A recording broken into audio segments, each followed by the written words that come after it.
My father was a man of very few words. He was the kind of quiet that filled a room, not with awkwardness, but with a deep, comforting sense of safety. He expressed his love not through grand declarations, but through small, consistent actions. He'd wake up early every Saturday to make my favorite blueberry pancakes, the ones from the box, but he'd always cut the strawberries in the shape of hearts. He'd leave little notes in my lunchbox, not with words, but with simple doodles of a smiling sun or a silly-looking dog. For 23 years, his silence was the most eloquent language I knew. It was the foundation of my world. But on a cold, rain-slicked Tuesday in November, that silence became a deafening, terrifying void. I came home from my night class to find the house dark, his car gone, and a single white envelope propped against my pillow. My name, Clara, was written on it in his familiar shaky handwriting. My hands were ice cold as I tore it open. Inside, on a single sheet of notebook paper, were just 6 words that fractured my reality into a million pieces. I have to go. Please don't look for me. No explanation. No goodbye. No hint of where he went or why. Just a hole where my father used to be. For the next 3 years, I lived in that hole. I graduated college, got a job, and moved to a new apartment, all while carrying a grief that had no body to bury, no story to tell. I told people my father had passed away. It was easier than explaining the confusing, shameful truth that he had simply vanished, leaving me with nothing but a cryptic note and a lifetime of unanswered questions. Then, on the morning of my 26th birthday, a letter arrived. It wasn't a card. It was a thick, legal-sized envelope with no return address, but I knew that handwriting anywhere. My hands trembled as I opened it, and the first thing I saw was a faded crayon drawing of a smiling sun I'd made for him in kindergarten. Tucked beneath it was a single, typed page. It began with the words, "My dearest Clara, if you are reading this, it means you are about to get married. And it means I am finally free to tell you the truth. Before we get into this, please take a moment to like and subscribe, and drop your location and local time in the comments. I want to know where you are right now. Now, let me take you back to the night everything changed. To understand the weight of his disappearance, you have to understand the life we built together. It was always just the two of us. My mother died when I was only 3. I don't remember her face, only the soft, powdery scent of her perfume that lingered on her clothes for a while, and the way my father's voice would get thick and quiet whenever I asked about her. He was a carpenter, a true craftsman. He worked for a small, family-owned company building custom furniture. His hands were always a little rough, calloused, with permanent stains of wood stain under his fingernails. But those same hands could tie the most delicate braids in my hair before school could bandage a scraped knee with such gentle precision it barely stung, and could build me a dollhouse so beautiful that the other kids on our street would press their faces against our living room window just to stare at it. Our home was a small rented bungalow on the outskirts of a sleepy town in Vermont. It had a wraparound porch with a squeaky floorboard that my father always meant to fix, but never did. In the fall, the maple trees in our yard would explode into colors of fire, and he'd spend hours raking them into enormous piles for me to jump into. He'd pretend to be angry when I'd scatter them everywhere, but his eyes would crinkle at the corners, giving him away. We had a quiet rhythm. He'd make dinner, usually simple things like spaghetti or grilled cheese, and we'd eat at the small kitchen table, talking about my day at school. He listened more than he spoke. He'd nod, ask a thoughtful question, and offer a piece of gentle advice if I asked for it. He never pushed. He never pried. He just was there. An immovable, silent anchor in my life. The only shadow in our peaceful world was a name that was rarely spoken. Arthur. My uncle. My father's younger brother. I'd met him only a handful of times in my life, at funerals or awkward holiday gatherings when I was very young. He was the opposite of my father. Where my dad was quiet and steady, Arthur was loud and unpredictable. He had a sharp, bitter laugh and eyes that seemed to be always calculating. My father would grow tense and withdrawn whenever Arthur's name came up. After one particularly tense phone call when I was about 16, I overheard my father say, "You made your choice, Arthur. Stay away from us." He never explained, and I learned not to ask. Some doors, I understood, were better left closed. But that closed door became a crack in the foundation of my life that I didn't even know was there. A week before he disappeared, my father started to change. It was subtle at first. He'd stare out the kitchen window for long periods, his coffee growing cold in his hand. He forgot to pick me up from a study group one night, something he had never done. When I got home, he apologized profusely, his eyes darting away from mine. "Just a lot on my mind, sweetie," he'd said. "Work stuff." I didn't believe him. But I was 23, consumed with my own world of finals and friends and a new boyfriend, and I let it go. I let it go. And then 3 days later he was gone. The first few months after he left were a fog. I remember the police coming to the house. A kind, weary officer named Sergeant Miller took my statement. He looked at the note, his face unreadable. "Adults have the right to leave, Miss Clara," he said, his voice gentle but firm. "Unless we have evidence of a crime or foul play, there's not much we can do." He left of his own accord. Of his own accord. Those words were a knife. He chose to leave. He chose to leave me. I became obsessed. I checked online databases. I called hospitals. I even tried to track down Arthur, but he had moved years ago and left no forwarding address. It was like my father had evaporated. The only person I had left was my boyfriend, Liam. Liam was steady, patient, and kind. He held me while I sobbed. He fed me when I forgot to eat, and he never, ever judged my pain. He was the only light in that dark time. Slowly, painfully, I started to rebuild. I graduated. I got a job as a junior editor at a small publishing house in Burlington. Liam and I moved in together. We created a new life, a good life, in a bright, modern apartment that looked nothing like my childhood home. I didn't talk about my father. The pain was too deep, too confusing. It was a mix of grief, abandonment, and a simmering secret anger. How could he? How could the man who was my whole world just walk away? 3 years passed. Liam proposed on the shores of Lake Champlain at sunset. It was perfect, and I said yes. We started planning a small, intimate wedding. I didn't have anyone to walk me down the aisle. I told Liam I'd walk alone, that I was fine. But a part of me, a deep, hidden part, still scanned every crowd, hoping to see a familiar, gentle face. Then, 2 weeks before the wedding, the first letter arrived. It wasn't from my father. It was from a lawyer's office in a town I'd never heard of in New Hampshire. The letter was formal, cold. It stated that they were representing the estate of one Arthur Mitchell, recently deceased, and that as his next of kin I was required to attend the reading of his will. I almost threw it away. Arthur? The uncle I barely knew. Why would he leave me anything? But a strange, inexplicable pull made me keep it. Liam was hesitant. "It could be nothing, or it could be drama we don't need," he said.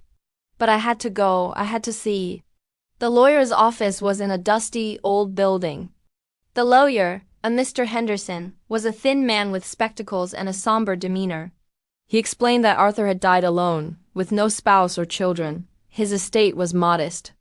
And then he read the will. There was a small life insurance policy, left to a charity. And then there was a single, specific bequest for me. It wasn't money. It was a key. A small, old-fashioned brass key taped to a piece of paper. On the paper, in shaky, angry handwriting that I somehow recognized as Arthur's, was an address. "For Clara. Let her be the one to open it." "It's time." Mr. Henderson slid the key and the paper across the desk. "There's also a storage unit, paid up for another year, at this address. Your uncle was quite insistent that you be the one to access it. He left very specific instructions." My mind was spinning. A storage unit.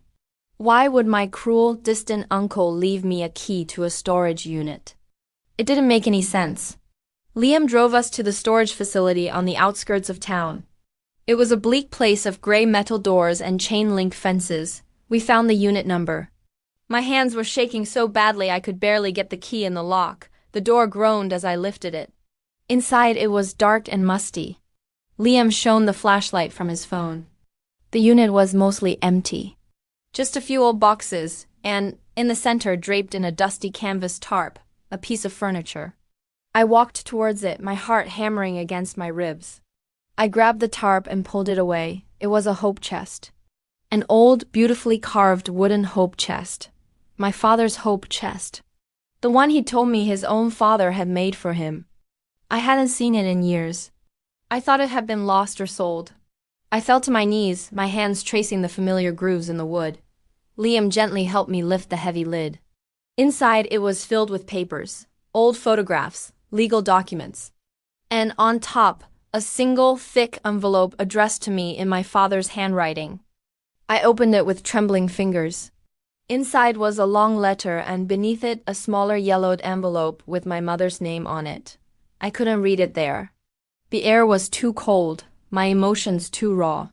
We drove back to our hotel, and I sat on the edge of the bed, the letter in my hands. Liam sat beside me, a silent pillar of support. I took a deep breath and began to read aloud. My dearest Clara, if you are reading this, it means Arthur is gone, and his hateful secret has finally been released. It means I am either dead or finally free from his shadow. I am so sorry. I am sorry for the years of silence, for the pain my leaving caused you, and for the life I couldn't give you. I have to tell you the truth, not to hurt you, but because you deserve to know who you are. The woman you know as your mother, my wife, she was not your biological mother. I stopped. The words swam on the page. Liam squeezed my hand. I read on. Her name was Anna, and she was the love of my life. But we couldn't have children. It was the one great sadness in our happy life. Your biological mother was a young woman named Sarah. She was my brother's girlfriend. Arthur was not a good man, Clara. He was cruel, manipulative, and violent. When Sarah became pregnant, he abandoned her. She was alone and terrified. Anna and I, we knew Sarah from town. She was a sweet, lost soul. When she had you, she knew she couldn't provide the life you deserved. In her greatest act of love, she asked us to raise you. She wanted you to have a stable, loving home. We agreed immediately. We loved you from the moment we saw you. We made a private arrangement. It wasn't official, not legally. In the eyes of the law, your mother was still Sarah, but in our hearts, you were ours. Anna was your mother in every way that counted. We kept in touch with Sarah for a while. She moved away, started a new life. It was a closed chapter, but Arthur knew, he always knew. And he used it as a weapon. For years he held this secret over my head. He threatened to tell you, to expose the lie, he called it, and destroy your memory of Anna. He demanded money, favors, silence. I paid him to go away. I paid him to protect you from the truth. I thought I was shielding you. A week before I left, I got a letter from a lawyer. Arthur was dying. And in his final act of cruelty, he had made arrangements. He had gathered evidence of the adoption, documents, letters from Sarah. He had filed them with his will, with instructions that upon his death, you would be given this key. He couldn't hurt me anymore, so he made sure his final act would be to hurt you. I couldn't stay, Clara. I couldn't be there when you found out.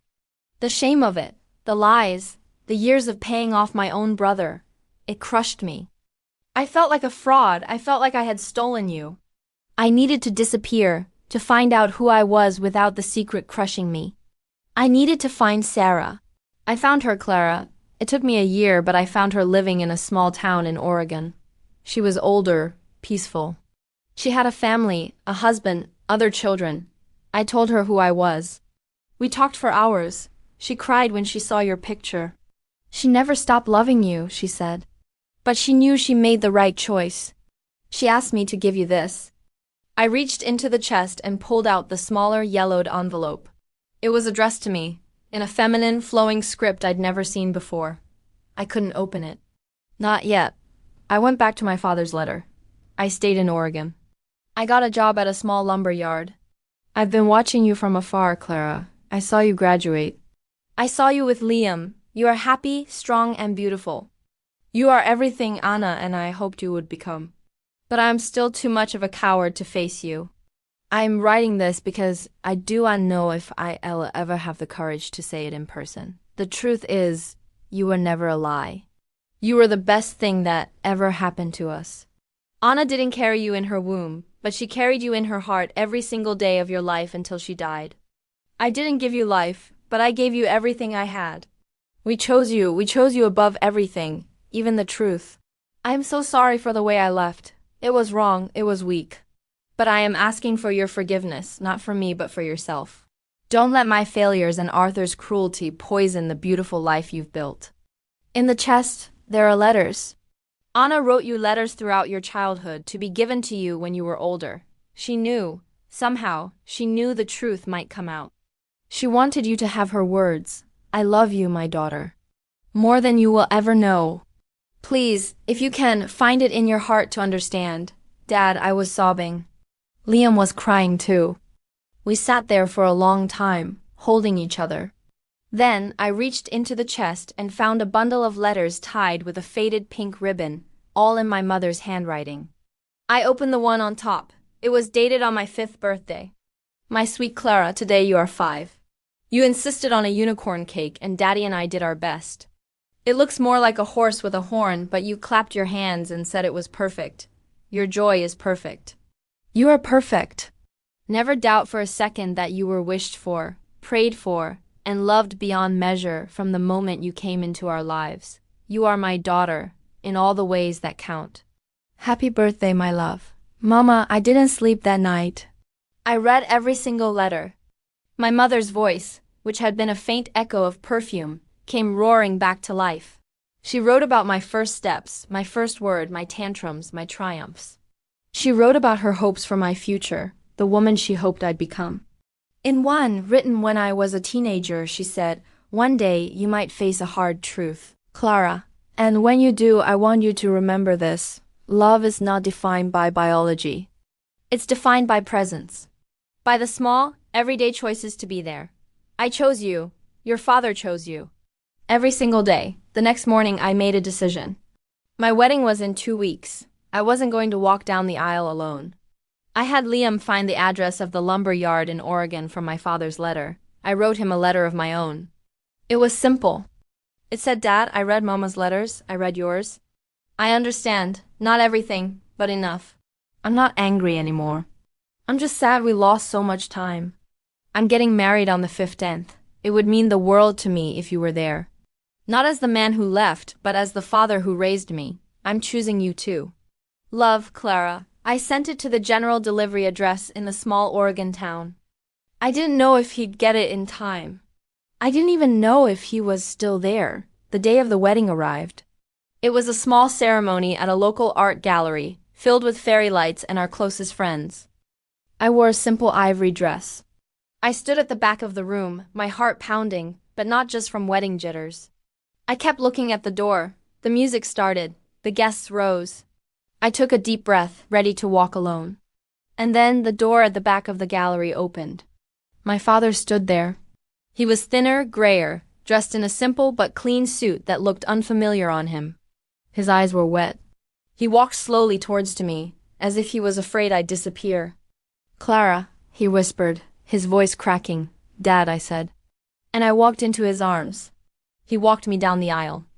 His hand, the same calloused hand that had built my dollhouse and bandaged my knee, was shaking in mine. He placed my hand in Liam's, looked him in the eye, and said, "Take care of my girl." The ceremony was a blur of tears and joy. At the reception, my father sat quietly at a table, watching me with a wonder and gratitude that broke my heart and mended it at the same time. Later, we found a quiet corner. He told me everything. About the years of Arthur's blackmail, the fear, the shame. About finding Sarah, about the peace it brought him. About watching me from afar, too ashamed to approach. "I was a coward," he said. "No," I said, holding his hand. "You were protecting me the only way you knew how." "It was a terrible way, Dad. It hurts so much. But I understand, and I forgive you." We talked about my mother, about her letters. He smiled, a real smile for the first time. "She was the strong one," he said. "She would have known what to do. She would have told me to stay and fight." He paused. "I should have listened to her." We spent the rest of the evening talking, catching up on 3 lost years. It wasn't perfect. The pain was still there, a scar. But it was no longer an open wound. Liam joined us, and the 3 of us laughed and cried. It was the most surreal and beautiful wedding reception imaginable. A few weeks after the wedding, my father and I drove to Oregon together. We went to a small, cozy house on a quiet street. Sarah opened the door. She had my eyes. My smile. Seeing her was like looking into a strange, impossible mirror. We didn't hug immediately. We just stood there, taking each other in. Then she opened her arms, and I stepped into them. "It's you," she whispered, her voice choked with tears. "It's really you. We spent the afternoon together." She showed me photo albums of her other children, my half-siblings. They were kind, welcoming people. There was no awkwardness, only a gentle, careful exploration of a connection that had been severed for 26 years. She told me her story, the terror and loneliness of being young and pregnant with a man like Arthur, the impossible, heartbreaking decision she made. "It was the hardest thing I ever did," she said. "But seeing you, seeing the woman you've become, I know it was the right one. Your parents, they gave you a beautiful life. Now, my family is not a simple thing. It's a patchwork of people and histories. I have a father who is learning to be present again. I have a mother in heaven who wrote me letters to last a lifetime. I have a biological mother in Oregon who I call on birthdays. I have a husband who held my hand through the darkest truths. And I have a new step-family who are slowly, carefully, becoming a part of my world. The hope chest sits in our living room now. It's no longer a container of secrets. It's a symbol. It holds the letters from the mother who raised me, the truth from the father who came back, and the beginning of a story with the woman who gave me life. I've learned that family isn't a single, straight line. It's a tangled, beautiful, and sometimes heartbreaking web of choices. The greatest choice, the one that matters most, is the decision to love. My father chose to love a baby that wasn't his. My mother Anna chose to love me as her own. And I chose to forgive, to open my heart to a truth that could have shattered me, and to build a family that is bigger, stranger, and more wonderful than I ever could have imagined. The truth set my father free, and in the end, it set me free too. If this story resonated with you, if you've ever had to piece together a fragmented past or forgive a deep hurt, please take a moment to like and subscribe to Secret Chapter. Share your own story in the comments below. Have you ever discovered a secret that changed everything you knew about your family? Let's talk. And remember, the family you build with love and choice is just as real, just as valid as the one you're born into. Thank you for listening. See you in next chapter.